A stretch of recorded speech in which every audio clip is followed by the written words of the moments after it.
pertama pameran ada dalam tiada ini berlangsung lagi, kuratornya tidak menampakkan diri, dan lebih gempar lagi apabila kurator itu hadir sebagai figura konkret bersama dengan 4 arca lain Basuki Basri dengan judul asal Menyentuh Memori Migran. Touching the Memory of Migrants, 1992, is regarded as Basuki Basri's protest against the art institution itself. Lantas langkahku terlebih dahulu membawaku ke sebuah ruang kosong. Di ruang ini, aku tercari-cari di mana hasil kerja seninya, sehinggalah mataku terpaku pada about what we are willing to live with and what we choose to ignore. Shoes wet from yesterday's rain squelch in reluctance.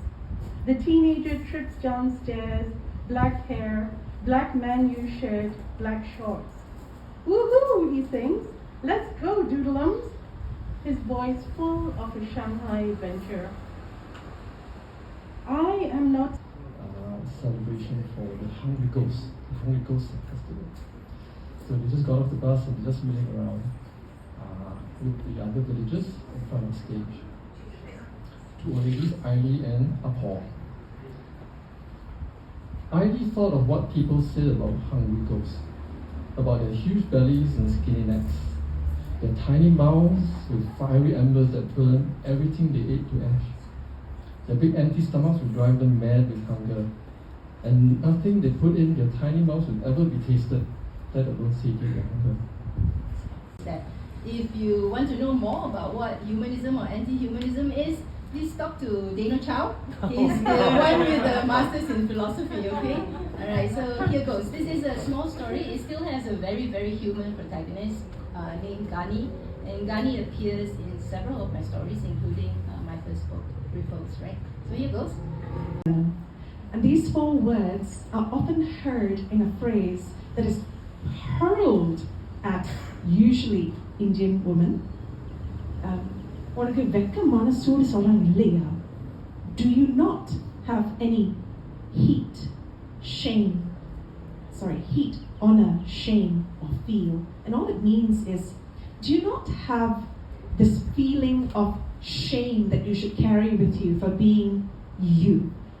And so this is what my story is about. I'm going to be reading you 2 parts, one from the opening paragraph and one from a shorter paragraph at a later point.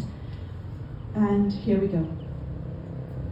From her vantage point on the first floor landing, Nimi watched the downstairs room door swing open to reveal her grandmother, dressed in a bright pink sari. Rani pink, whispered Nimi to Idli, who was leaning not uncomfortably against her. Lucky not a midday pink, thought Nimi. Not a soft lotus pink, not a shining onion pink. The grandmother's sari was the most royal of pinks. A Rani fit for a queen pink, with a wide gold border that rose from her hidden ankles to calf level, when Nimi knew her grandmother Artha had a tattoo of a dolphin behind and below her right knee.